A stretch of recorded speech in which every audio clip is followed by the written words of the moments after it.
You think I want this? Anthony's voice was a lethal, vibrating whisper.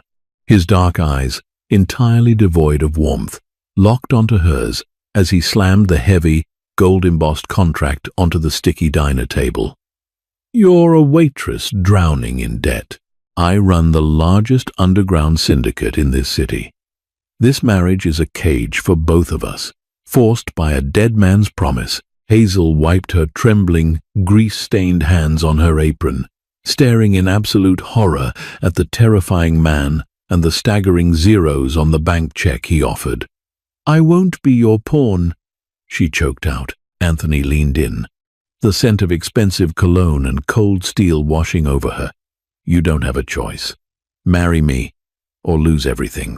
The neon sign outside Pete's diner buzzed with a frantic, dying rhythm, casting harsh, intermittent slashes of crimson light across the cracked linoleum floor. It was 2:14 a.m. on a relentless, rain-swept Tuesday.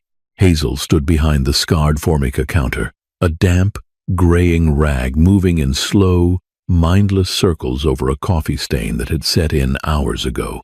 Her feet, encased in cheap, worn-out sneakers, throbbed with a dull, rhythmic ache that radiated up her calves. This was her third double shift in 5 days, a desperate attempt to outrun the crushing weight of her reality. Burning a hole in the pocket of her faded jeans was a final notice from the Street Jude Care Facility. $4,000 by Friday, or her mother would be transferred to an underfunded state ward. It was a sum that might as well have been $4 million. The rusted bell above the diner's glass door chimed, shattering the fragile, exhausted silence. It wasn't the soft, hesitant jingle of a weary late-night trucker. The door was pushed open with deliberate, aggressive force. 3 men stepped into the harsh fluorescent light, bringing the cold, wet night in with them. 2 of them were built like concrete bunkers, their eyes scanning the empty booths with a chilling, professional paranoia. But it was the man in the center who instantly commanded the oxygen in the room. He moved with the fluid, silent grace of an apex predator.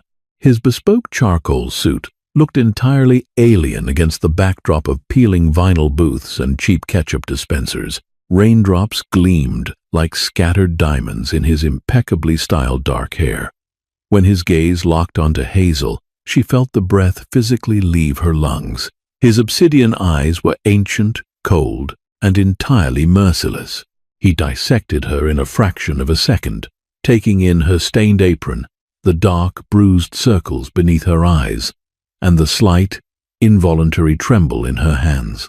Hazel, he said. It wasn't a question. The way her name rolled off his tongue sounded like a verdict. His voice was a low, resonant baritone that vibrated against the stacked coffee mugs on the shelves. She swallowed hard, her throat dry as dust, instinctively pressing her spine against the stainless steel of the pie display case. We're closed, she managed to say, her voice cracking. The grill is off. Just coffee. He didn't blink. He walked slowly toward the counter, his expensive leather shoes making no sound on the wet linoleum. I'm not here for coffee. He reached into the inner pocket of his suit jacket. Hazel flinched, her mind instantly conjuring images of firearms. Instead, he withdrew a thick, cream-colored envelope and a heavy silver fountain pen, laying them on the counter with a deliberate, echoing thud. My name is Anthony. You are going to sign the document inside this envelope. Panic, sharp and metallic, tasted like copper in her mouth. I don't know you. I don't sign things from strangers. You need to leave before I call the police. A humorless, razor-thin smile touched the corner of Anthony's mouth.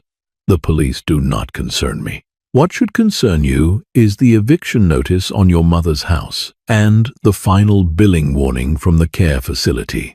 Hazel's blood ran completely cold. The diner seemed to violently tilt on its axis. How do you know about that? Who are you? I am the man who holds the debt of your late father, Anthony stated flatly, devoid of any inflection.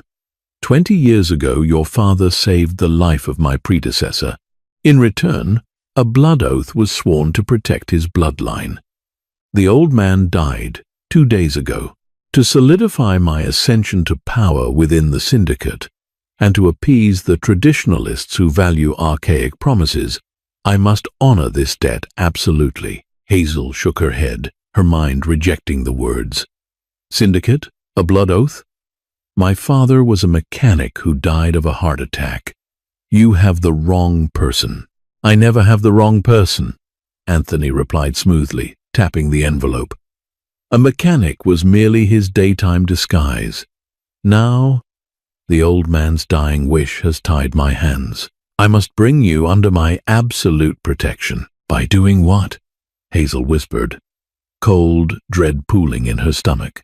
Anthony's jaw tightened. For a brief second, a flicker of genuine irritation crossed his sculpted features. By marrying me tomorrow. The sheer absurdity of the statement hung heavily in the stale air. You're insane, Hazel choked out, a breathless sound that was half laugh, half sob. I'm not marrying a stranger. I'm not marrying a mobster. Get out. Anthony didn't move. He simply slid the envelope closer to her trembling hands. Inside is a legally binding marriage contract and a cashier's check for $500,000. Sign the paper, Hazel. Your mother gets the best medical care in the world. Her house is paid off. You never work another grueling shift in this grease trap again. He leaned forward, bracing his hands on the counter until she could see the gold flecks in his dark eyes. Refuse, and you face the reality of your world alone. The bank forecloses. Your mother is turned out. And I walk away, my obligation legally and morally severed by your refusal. Hazel stared at the envelope. $500,000. It was a mythical sum. It was life. It was her mother breathing easy. She looked back up at Anthony, seeing the utter, terrifying ruthlessness in his posture. He wasn't asking. He was presenting a trap beautifully disguised as a lifeline. Tears of furious despair pricked her eyes. This isn't a marriage. She trembled, her voice laced with both anger and defeat. It's a purchase. It is a business transaction, Anthony corrected coldly, stepping back and gesturing to the pen. Nothing more. Sign it. The heavily armored SUV glided through the towering wrought-iron gates of Anthony's estate, revealing a sprawling, cold grey stone mansion that looked more like a fortress. Hazel sat rigidly in the back seat, her worn clothes glaringly out of place against the cream leather.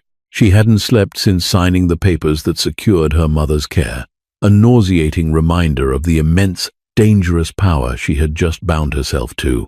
Anthony was waiting in the cavernous, marble-floored grand foyer. He looked up from a tablet, his expression entirely unreadable. You arrived on schedule, he stated flatly. I didn't exactly have other plans, Hazel replied, wrapping her arms around her torso, feeling incredibly small. Where do I go? What am I supposed to do here? Anthony walked toward her, his footsteps echoing. You are expected to exist, Hazel. Nothing more. This marriage is an optics play for my syndicate. In the eyes of the city, you are my wife. In these walls, you are a ghost. Your quarters are in the East Wing. Your mother's medical bills are handled permanently. Hazel stared at his clinical detachment. And what do you get out of this? Compliance. Peace within my ranks. Anthony answered instantly, his dark eyes boring into hers. You do not ask questions about my business. You do not enter my study. When we appear in public, you play the devoted wife. Here, we live separate lives. Do we understand each other? Perfectly, Hazel snapped, her chin lifting defiantly. I stay in my cage. You run your empire. Once my mother is safe, I don't care what you do. Anthony gave a curt nod. Good. A designer will arrive at noon. Your current attire is unacceptable. Before she could retort, he turned and strode away. A silent housekeeper soon led Hazel up the sweeping staircase to her new suite. It was vast, dripping in muted golds and luxury. Yet the moment the heavy door clicked shut, locking her inside, the reality crashed over her. She was surrounded by millions of dollars of wealth, yet she had never felt so utterly, profoundly impoverished. Sinking onto the edge of the incredibly soft mattress, Hazel buried her face in her hands and finally wept. 3 weeks into her gilded captivity, the fragile truce was shattered by a formalized note. Tonight, 8 p.m., the Belvedere Room, black tie. By 7:30 p.m., Hazel stood before her mirror, barely recognizing the woman in the midnight blue silk gown. When Anthony arrived at her door in a tailored tuxedo, he simply offered his arm and stated, "You look the part." The drive to the exclusive underground dining club was tense. As they descended into the smoke-hazy Belvedere Room, Anthony leaned close. "The men at this table are capos. They view my sudden marriage as a sign of weakness. They will test you. Do not react. Keep your eyes down. I know how to handle awful people." Hazel stiffened. Dinner was a masterclass in psychological warfare. The men directed subtle, venomous barbs at Hazel, commenting on her origins and feigning shock when she didn't drink scotch. Anthony sat rigid, emanating a silent rage he couldn't openly act upon. But Hazel's eyes, trained by years of scanning chaotic diner floors, missed nothing. She noticed the man across from them, Marco, consistently checking a sweating waiter. When the waiter approached to pour wine, Hazel caught a tiny, imperceptible exchange. Marco slipped a note into the waiter's apron and palmed something metallic in return. As Marco subtly moved his hand beneath the table toward Anthony, Hazel didn't think. She reacted. "Oh my goodness," she gasped loudly. With a seemingly clumsy jerk of her elbow, she struck the waiter's tray. Just as he was lifting a crystal pitcher, the entire pitcher of freezing water cascaded into Marco's lap. Chaos erupted. Marco leaped up with a furious bellow, and as he did, whatever he had been holding clattered openly onto the hardwood floor. The table froze. Lying under the dim lights was a sleek, suppressed micro-pistol. Anthony slowly stood up, his eyes locked onto the weapon, then shifted to Marco, who had gone sickeningly pale. "It seems my wife's clumsiness has revealed a rather severe breach of dining etiquette," Anthony said, with deadly calm. "I am so terribly sorry," Hazel gasped, playing the flustered wife perfectly. Anthony grabbed her arm, his grip tight but no longer punishing. "We are leaving," he announced to the stunned capos. As they walked out, Anthony didn't speak, but his gaze had fundamentally changed. She was no longer just a ghost. She was a player on the board. The ride back to the estate was suffocatingly silent. The rain had started again, lashing violently against the tinted windows of the SUV. Hazel sat rigidly, the adrenaline from the dining club finally receding, leaving her limbs feeling like lead. She stared at the droplets racing across the glass, replaying the metallic clatter of the micro-pistol hitting the floor. She had just saved his life, or at least prevented a massive escalation. Yet Anthony hadn't said a single word. When they stepped into the grand foyer of the mansion, Anthony abruptly dismissed his security detail with a sharp wave of his hand.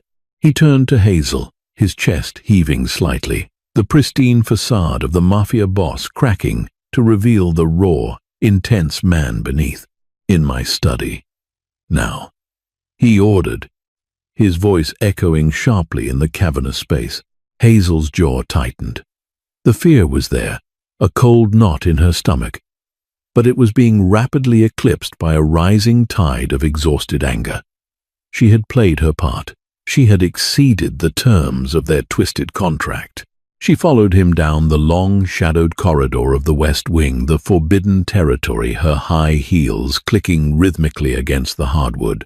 Anthony's study was massive, lined with thousands of leather-bound books and smelling deeply of scotch and aged paper. He walked straight to a mahogany wet bar, pouring 2 fingers of amber liquid into a crystal glass. He drank it in one motion, then slammed the glass down, spinning to face her. "How did you know?"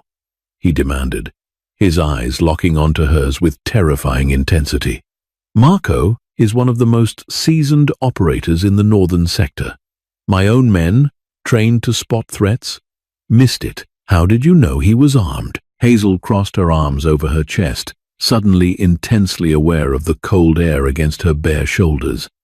"I didn't know it was a gun. I just knew something was wrong. I spent 7 years waiting tables on the worst shifts in the worst part of the city. You learn to read people. You learn how a junkie twitches before they try to jump the counter. You learn the micro movements of someone trying to pull a fast one." Marco was sweating. He kept checking the waiter. They passed something. When Marco shifted his weight toward you beneath the table, I reacted. That's it.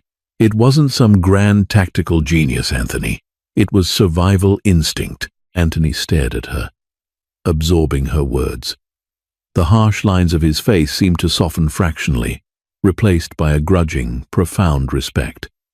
"You intentionally spilled the water to flush him out." "I did what I had to do," she said, her voice dropping. "I don't want to see anyone die." He took a slow, deep breath, running a hand through his dark hair, ruining its perfect styling. "You saved my life tonight, Hazel. If he had drawn that weapon under the table, I wouldn't have had time to react. The optics of my death at a parley would have triggered a massive war." "You're welcome," she replied coolly, turning toward the door. "Now, if you don't mind, I'd like to take off this dress and forget this entire night ever happened." "Wait," Anthony said. The single word cracked like a whip, halting her in her tracks. He walked over to his massive desk, unlocking a lower drawer with a key from his pocket. He pulled out a thick, leather-bound ledger, its edges frayed with age. "You asked me, on the day we met, why your father's debt required such an extreme measure as marriage. You asked me what a mechanic could have possibly done." Hazel turned slowly, her heart beginning to pound a frantic rhythm against her ribs. "You said he saved your predecessor." "He did," Anthony said softly, his eyes darkening with shadows. "But not by accident, and not as a bystander." He placed the ledger on the desk and opened it to a marked page. "Come here, Hazel." Hesitantly, she approached the desk. She looked down at the aged paper, covered in a cramped, sharp handwriting. There were dates, amounts, and names, and there, halfway down the page, was her father's name, Arthur Collins. Next to it were entries for massive sums of money, followed by single-word descriptors. Driver, evac, cleanup, my father. "He wasn't just a mechanic," she whispered, the words tasting like ash in her mouth. "Your father," Anthony said gently, his voice devoid of its usual cold edge, "was the finest getaway driver the syndicate ever employed. He was my father's most trusted asset on the street. 20 years ago, a rival family ambushed my father's convoy. Everyone was killed. Everyone except my father, because Arthur Collins drove a bullet-riddled sedan through a literal blockade of gunfire to pull him out. Your father took 3 bullets that night. It's what caused the heart condition that eventually killed him." Hazel staggered backward, hitting the edge of a leather armchair. The room spun wildly. Everything she knew, the poverty, the struggling garage, her father's sudden death, her mother's relentless financial stress, it was all built on a massive, bloody lie. "Why?" she choked out, tears finally breaking free, hot and angry down her cheeks. "If he made all this money, why did we live in poverty? Why did my mother have to work herself to the bone? Because after that night, my father offered him a choice, Anthony explained, taking a step toward her, his expression tight with a strange, dark empathy. Take the money and stay in the life, or walk away completely clean, with a new identity and a vow of eternal protection for his family. Your father chose you. He chose to be a poor mechanic so you wouldn't grow up with a target on your back. He sacrificed the wealth to give you a normal life. But the blood debt remained. When my father died, the rival faction saw an opportunity. They knew about the debt. If I hadn't married you, claiming you as my own blood, they would have used you to leverage me, or worse, killed you to send a message. Hazel sank into the armchair, burying her face in her hands. The revelation was tearing her apart. Her father was a criminal, a hero, a ghost. This entire time, she sobbed into her hands. I thought you were just a monster who bought me. But my life was already bought and paid for in blood. Anthony knelt in front of her chair. He didn't touch her, but his presence was a heavy, grounding force. We are both trapped by the sins and the debts of our fathers. Hazel, I inherited an empire built on violence. You inherited a debt built on sacrifice. I did not want this marriage any more than you did. But after tonight, after watching you handle Marco, he paused, his voice dropping to a gravelly, intense whisper. I realize you are not the fragile waitress I thought I was buying. You are your father's daughter. You have iron in your spine. Hazel looked up, her eyes red, meeting his dark, intense gaze. The cold, impenetrable mafia boss was gone. In his place was a man burdened by an impossible crown, looking at her with a profound, undeniable connection. The cage doors hadn't opened, but suddenly, the space between them didn't feel so vast. On a suffocatingly humid Thursday, Anthony requested her presence to inspect a newly acquired maritime shipping facility, needing to present a unified, untouchable front. The massive warehouse was a gritty maze of corrugated steel and stacked shipping containers, a sharp contrast to the sterile estate. Deep inside the canyon of wooden crates, the atmosphere abruptly snapped. "Down!" Anthony roared, slamming into her and driving them both to the concrete, just as automatic gunfire erupted. The crates above them exploded into splinters. Anthony was a heavy shield, covering her completely before he drew his weapon to return fire at the shooters on the catwalks above. Pinned down and cut off from their security detail, the situation was dire. "We can't stay here. They'll flank us," Anthony shouted over the deafening din. Hazel's mind, honed by years of managing chaotic diner crises, clicked into survival mode. Spotting a narrow gap between two steel containers that led to an access door, she grabbed a heavy chunk of broken wood. "I'll draw their fire!" she yelled. Before Anthony could stop her, she hurled the wood at a stack of metal barrels. The loud clang instantly drew the shooter's automatic fire. "Now! Go!" Hazel screamed. Anthony grabbed her hand, and they sprinted across the open concrete, bullets whining at their heels. They dove into the gap, bursting through the access door into a filthy alleyway, putting distance between them and the kill box. They finally collapsed behind a rusted delivery truck 2 blocks away. Hazel's lungs burned. A jagged piece of shrapnel had sliced her forearm, though the adrenaline masked the pain. Anthony leaned beside her, his chest heaving, a raw, breathless sound escaping his lips. "You drew fire from trained killers with a piece of scrap wood." Hazel let out a shaking breath. "I told you. I know how to handle awful people." Anthony stared at her, the walls of his Mafia Boss persona entirely shattered. He took off his ruined suit jacket and gently wrapped it around her bleeding arm. "We need to get to a safe house," he murmured intimately. dialing his extraction team. As he stood guard over her in the alley, Hazel realized a terrifying truth. She was no longer afraid of him. She was afraid for him. The safe house was a stark contrast to the sprawling grandeur of the estate. Located on the top floor of a nondescript, brutalist apartment building in a working-class neighborhood, it was a purely functional space. No marble, no chandeliers, just reinforced steel doors, bulletproof glass, and minimalist, utilitarian furniture.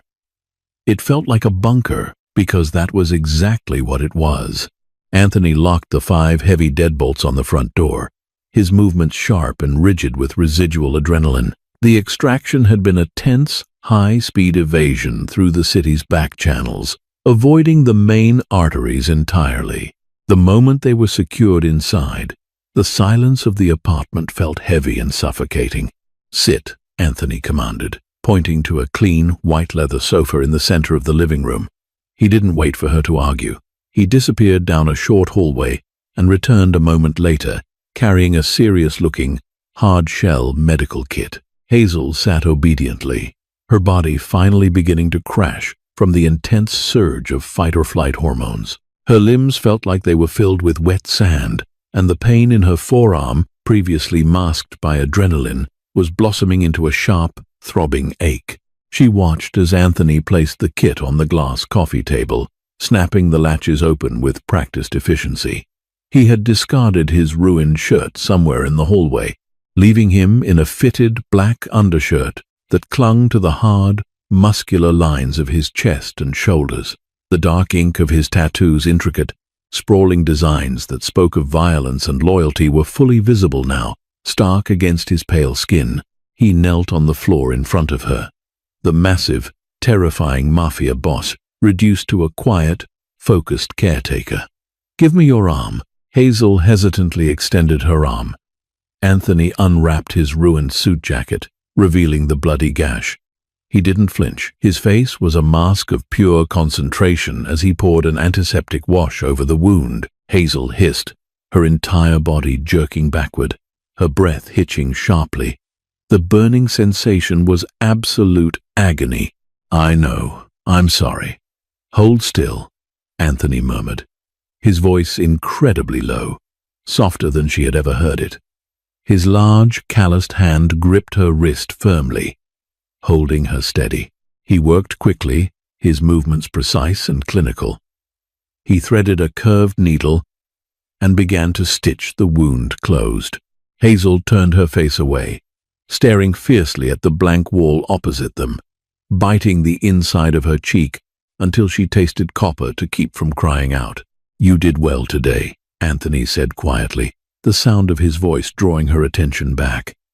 He wasn't looking at her face. His eyes were focused entirely on the needle. Most veterans freeze under concentrated automatic fire. "You didn't just move. You thought tactically. You saved us both." Hazel let out a shaky breath, watching his strong fingers tie off the black thread. "I was terrified. I couldn't let us die in that dirty warehouse. Not after everything. Not after what my father did." Anthony paused, the needle hovering above her skin. He looked up, his dark eyes meeting hers. The distance between them was practically non-existent. She could feel the heat radiating from his skin, smell the sharp scent of the antiseptic mixed with his natural musky scent. "Your father would have been proud of you today, Hazel. You have his grit." The quiet sincerity in his words cracked the last remaining wall around her heart. A single tear slipped free, tracking through the dust on her cheek. Anthony reached up, his thumb brushing the tear away with surprising, startling gentleness. His touch lingered on her jawline, his thumb tracing the curve of her cheekbone. The air in the room suddenly shifted, growing thick and heavy. The danger of the day, the adrenaline, the forced intimacy of the medical care, it all coalesced into a highly charged, undeniable tension. Hazel found herself leaning into his touch, her eyes fluttering shut for a fraction of a second. When she opened them, Anthony was staring at her mouth, his own breathing suddenly shallow and uneven. He was a man who lived his entire life in control, suppressing his emotions beneath a layer of ice. But right now, kneeling on the floor of a safe house, he looked incredibly dangerously vulnerable. "Anthony," she whispered. A question and a plea tangled in his name. "Hazel," he replied, his voice a low, rough rasp. He leaned in, the distance closing until she could feel his breath on her lips. The sharp trill of the encrypted phone on the coffee table shattered the moment like a hammer hitting glass. Anthony jerked backward, his eyes snapping wide, instantly returning to the cold, calculating leader. He cursed softly in Italian, scrubbing a hand over his face before grabbing the phone. He stood up, turning his back to her, pressing the device to his ear. "Speak," he ordered, his voice back to its usual terrifying edge. Hazel watched the muscles in his back tense as he listened. She wrapped her good arm around her waist, suddenly feeling very cold. The magical, fragile bubble had burst, the brutal reality of their world crashing back down upon them. "Are you certain?" Anthony barked into the phone. "Understood. Secure the perimeter of the estate. Trust no one. I will handle this." He hung up, the phone clicking aggressively into its cradle. He turned back to Hazel, his expression grim and thunderous. The softness was entirely gone. "What is it?" Hazel asked, a knot of fresh dread forming in her stomach. "The ambush wasn't orchestrated by a rival family," Anthony said, his words falling like lead weights. "It was an inside job. Someone leaked our schedule. Someone high up in my own organization." "Who?" Anthony's jaw tightened, a lethal fury burning in his dark eyes. "My underboss, Vincent. He's the only other person who knew the exact timing of the inspection. He's making a play for the seat, and he used the vulnerability of having you there to execute it." Hazel stood up, ignoring the throbbing in her arm. "If he wants you dead, the safe house isn't safe. He knows about this place." "He does," Anthony agreed, walking toward a hidden wall panel and punching in a code, revealing a heavily stocked weapons cache. "But he expects us to hide here. He expects me to circle the wagons and wait for his next move. That is what a defensive leader would do." He began loading heavy, ominous-looking rifles, his movements a blur of lethal efficiency. He turned to her, tossing her a smaller, compact handgun. Hazel caught it clumsily with her good hand, its weight shocking her. "What are we doing?" she asked, staring at the weapon. "We are not going to wait," Anthony said, his eyes blazing with a cold, terrifying fire. "We are going back to the estate. We are going to walk right through the front door. He expects me to be weak. I am going to show him exactly why I am the boss." He looked at her, his expression turning grave. "But you cannot come with me, Hazel. I am sending you to another location, a secure site only I know about. It's too dangerous." Hazel gripped the cold steel of the gun. The old Hazel, the terrified waitress, would have run. But the woman standing in the safe house, the woman who had bled and fought alongside the devil himself, refused to be sidelined. She thought of her father, of the blood debt, of the way Anthony had looked at her moments before the phone rang. "No," Hazel said, her voice ringing out with absolute, unwavering certainty. Anthony stopped loading magazines, staring at her in genuine shock. "What did you say?" "I said no," Hazel repeated, stepping toward him, her chin held high. "I am your wife, Anthony, in name and in target. Vincent tried to kill me too today. If you go back there alone, you walk into a trap. But if we go back together, if the supposed weak link walks in beside you, covered in blood and unbowed, we strip him of his narrative. We show the syndicate that we cannot be broken." Anthony stared at her, the silence stretching long and heavy. He was searching her face, looking for hesitation, for fear. He found neither. He found iron, a slow, terrifying, and utterly magnificent smile spread across Anthony's face. It was the smile of a predator recognizing its mate. "You are insane," he murmured, his voice laced with profound awe.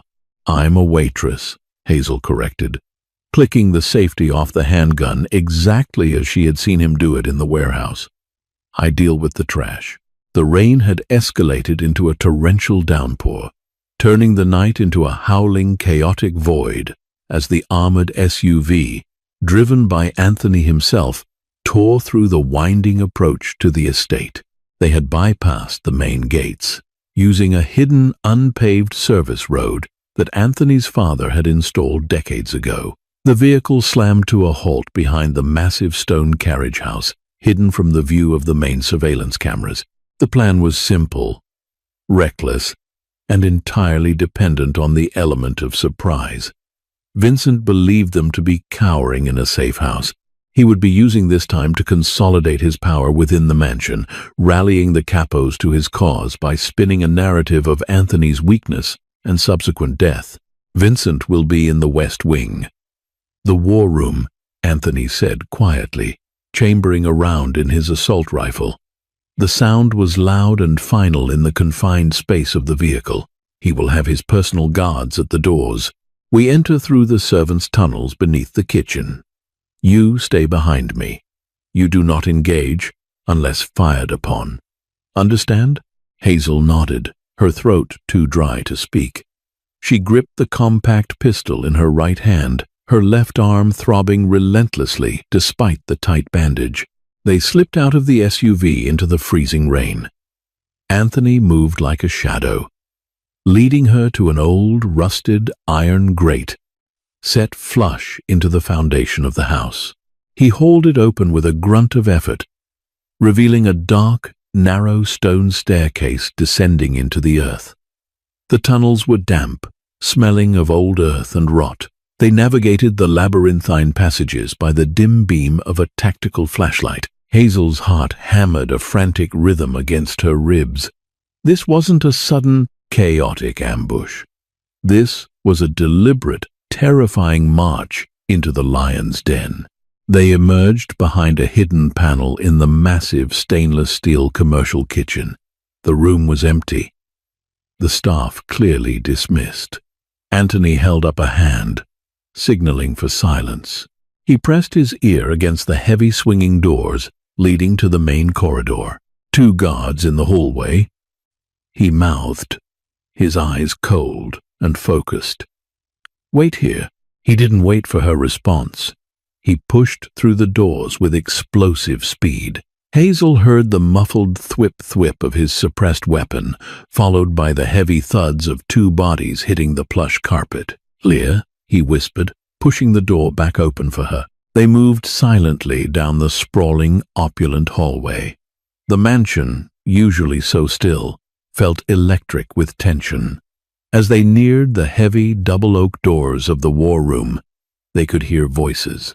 Vincent's voice, booming and confident, carrying through the thick wood. Anthony's reliance on the girl was his undoing. He grew soft. The ambush at the docks confirms he did not survive the extraction. As underboss, protocol dictates I assume interim command. Until Anthony didn't hesitate. He didn't formulate a complicated tactical breach.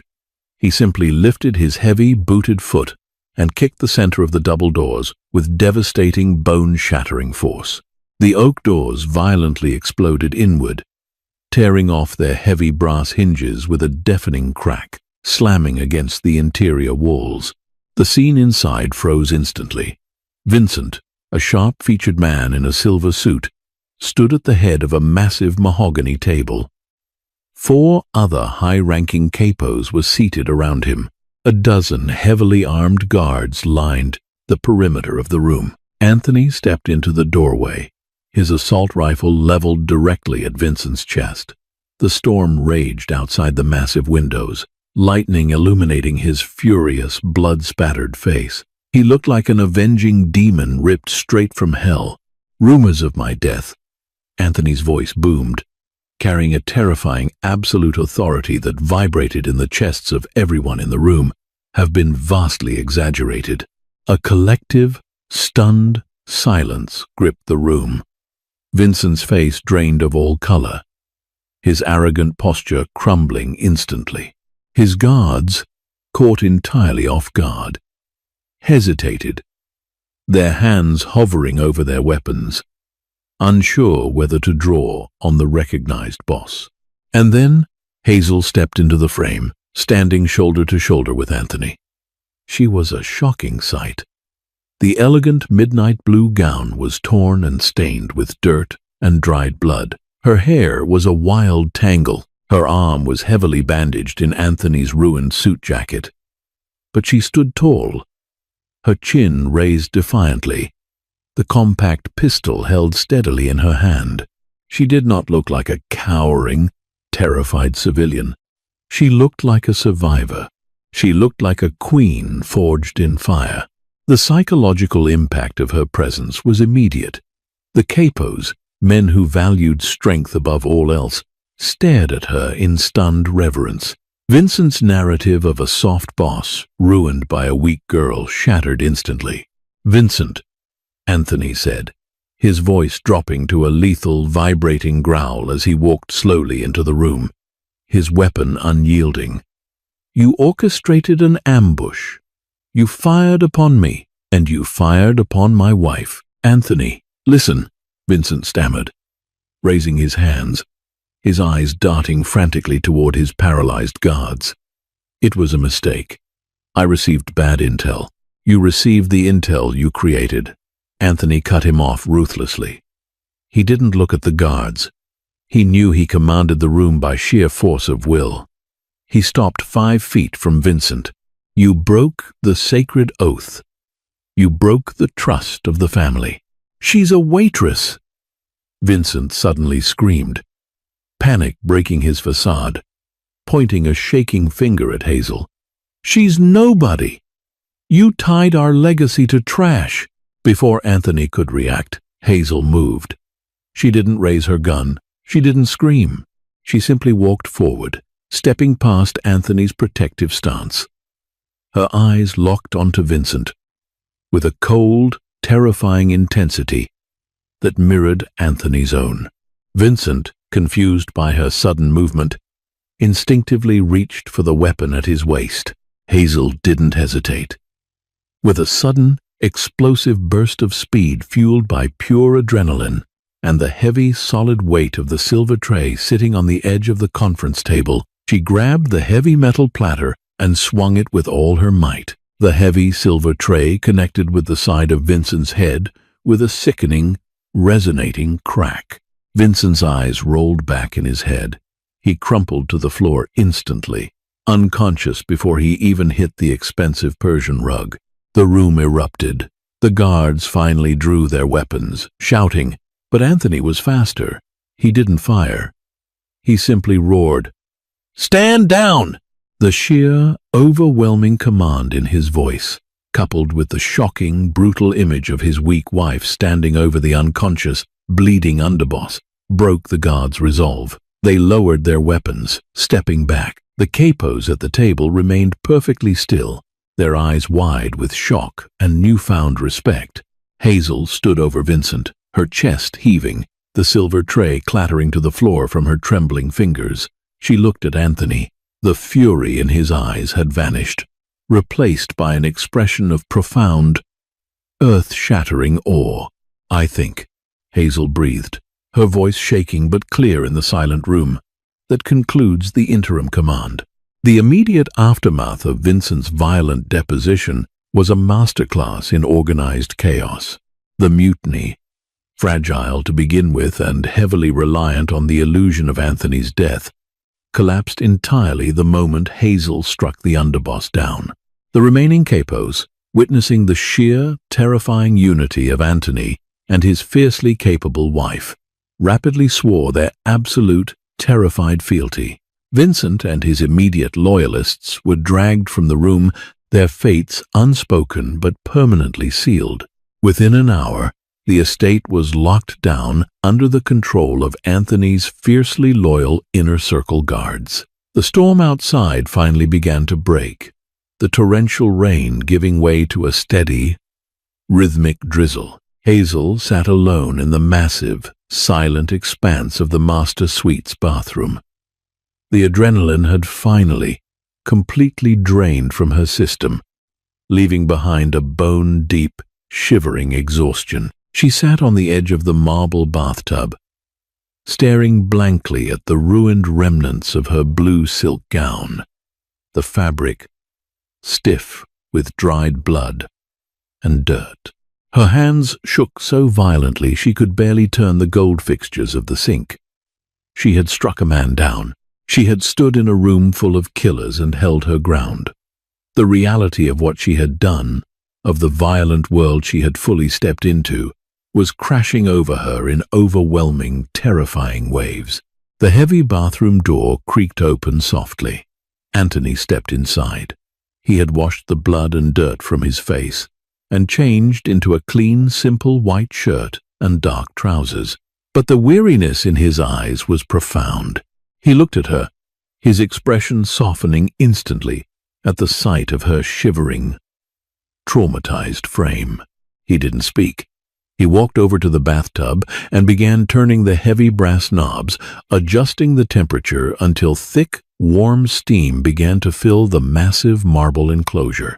He reached into a glass cabinet and poured a generous amount of expensive, soothing bath oils into the rushing water.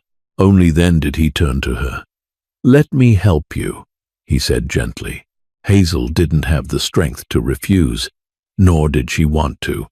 She felt completely raw, stripped down to her very soul. She stood up, her limbs trembling, with a heartbreakingly gentle touch, entirely at odds with the violent man she had witnessed in the war room. Anthony helped her peel away the ruined, stiff fabric of the gown. He didn't look at her with lust. He looked at her with a profound, aching reverence.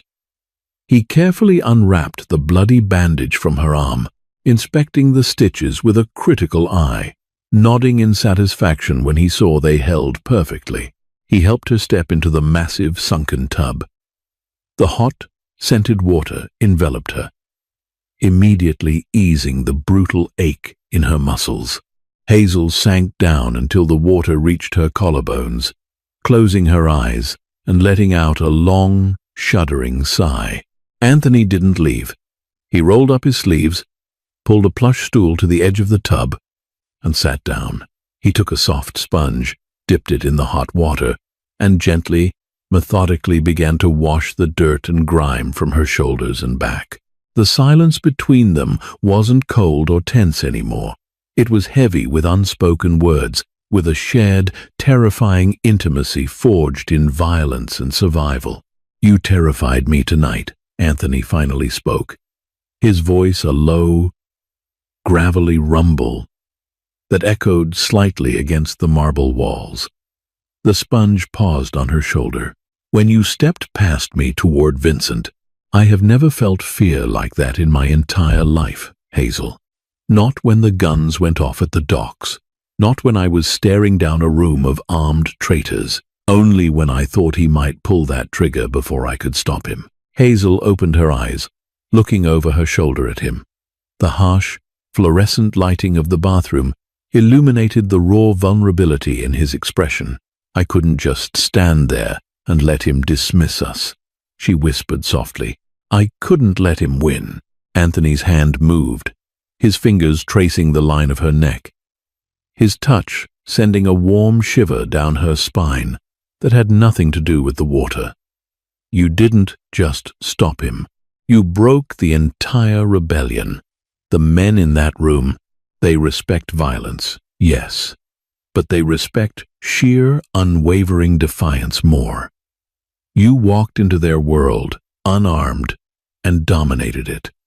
They will never question your place beside me again." "But what is my place, Anthony?" Hazel asked. the question hanging heavy and fragile in the steam-filled air. She turned fully to face him, the water sloshing softly against the marble. "We survived tonight. Vincent is gone. Your power is secure. The blood debt my father owed. Surely it's paid now. I saved your life, you saved mine.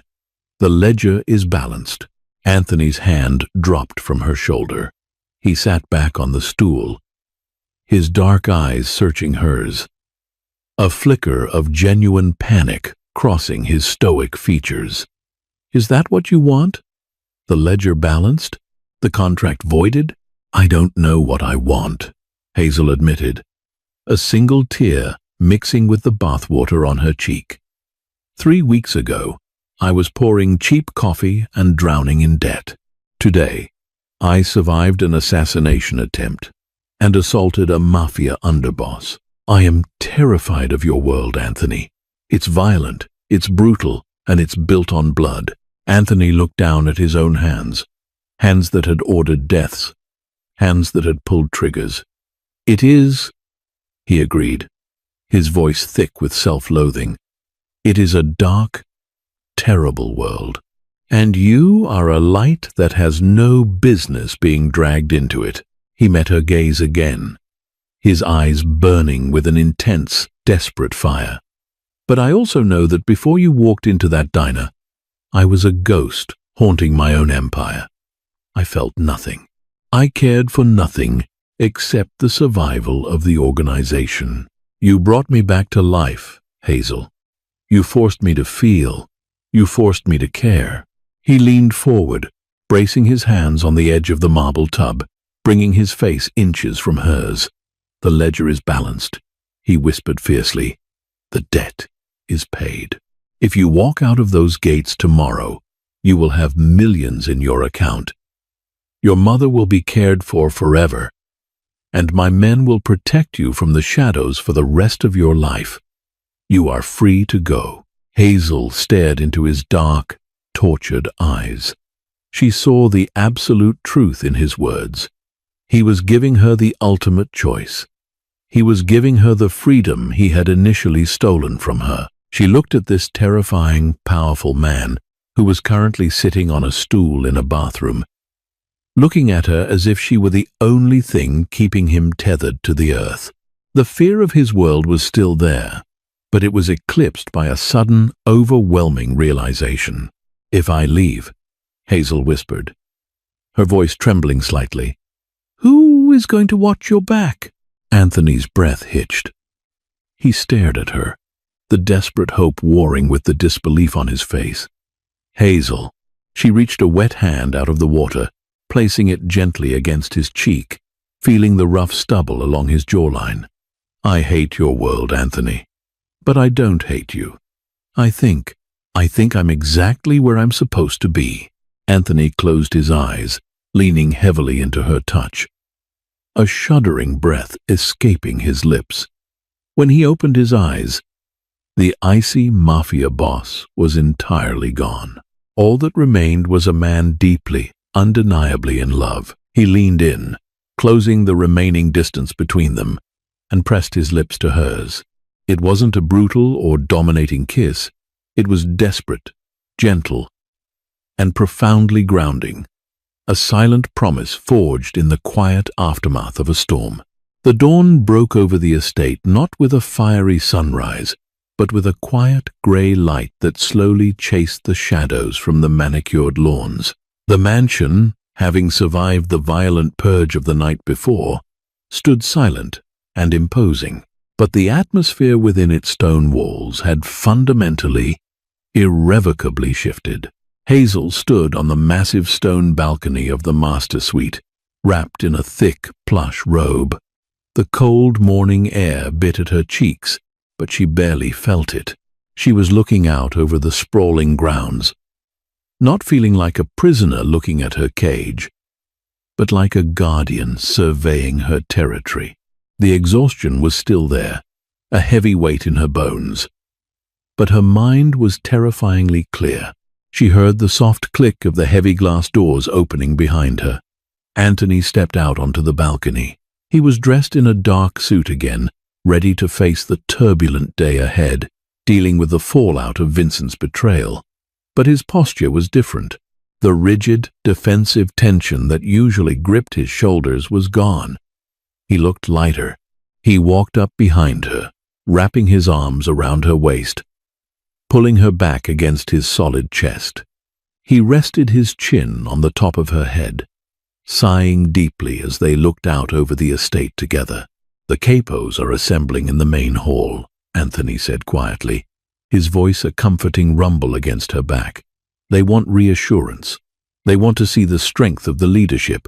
They want to know if they should be afraid of you." Hazel corrected softly. "They should always be afraid of me," Anthony replied, a hint of the old, cold edge returning to his voice.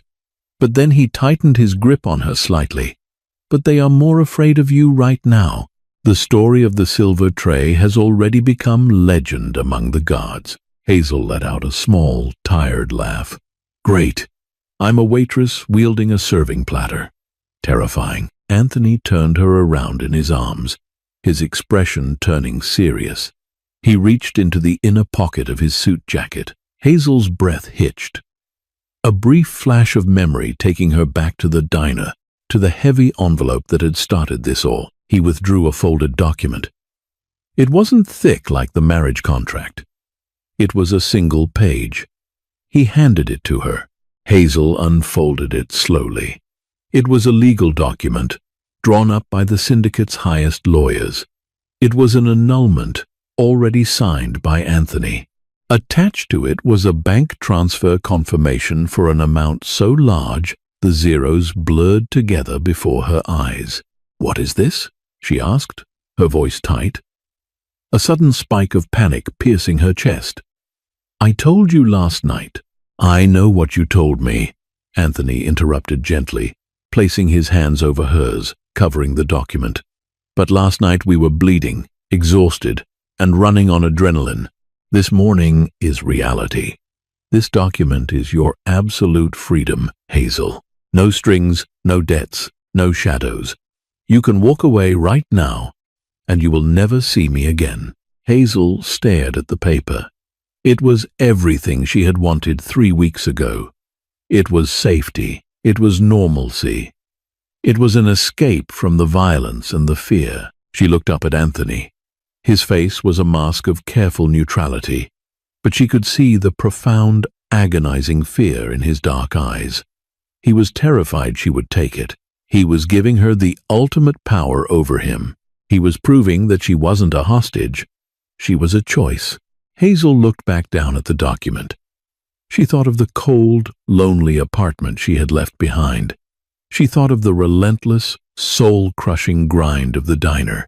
But mostly, she thought of the man standing in front of her, a man who had shielded her with his own body in a hail of bullets, a man who had washed the blood from her skin with the gentleness of a saint, a man who desperately needed someone to pull him back from the abyss of his own power. Slowly, deliberately, Hazel gripped the top of the crisp legal paper. With a sharp, decisive motion, she tore the document cleanly in half. Anthony's breath hitched audibly. She placed the torn pieces together and tore them again, letting the fragments flutter from her hands, catching the morning breeze and scattering over the stone balcony like white petals. "I told you," Hazel said, stepping closer to him, wrapping her arms around his neck. "I deal with the trash. And right now, this empire needs cleaning up." Anthony let out a raw, shuddering breath, pulling her fiercely against him, burying his face in her hair. "You are going to drive me insane," he murmured, his voice choked with relief. "I'm going to keep you alive," she corrected, leaning back to look him in the eye. "But things are going to change, Anthony. The violence, the collateral damage. If I am staying, if I am truly your partner, we do this my way. We legitimize. We stop the bloodshed." Anthony looked at her, the fierce, uncompromising waitress who had brought an underworld empire to its knees without firing a single shot. He saw the iron in her spine, the compassion in her heart. and the sheer, terrifying intelligence in her eyes. "Whatever you want," the Mafia boss whispered, surrendering his entire world to the woman he had forced into his life. "You are the queen. I merely enforce the laws you write." He kissed her, a deep, passionate sealing of a new contract. Not one born of blood debts or forced obligations, but one forged in the fires of survival, respect, and an unbreakable, unexpected love. They turned back toward the glass doors, ready to face the wolves waiting in the hall below. But this time, the wolves wouldn't be looking at a boss and his captive wife. They would be looking at a king and the unstoppable force of nature that commanded him. The transition from a life of profound desperation to one of staggering power is never simple, and the scars of survival never truly fade. Yet, in the heart of darkness, Anthony and Hazel discovered a profound truth. True strength isn't measured by the violence one can inflict, but by the compassion one can maintain in the face of absolute power. The waitress didn't just survive the Mafia boss. She redefined him, proving that the most unbreakable bonds are often forged in the most unlikely fires. Love, it turns out, is the ultimate rebellion. If Hazel's incredible journey of grit and unexpected romance kept you on the edge of your seat, please hit that like button. Share this story with anyone who loves a fierce, underestimated heroine. And don't forget to subscribe for more intense, dramatic stories. Your support means everything.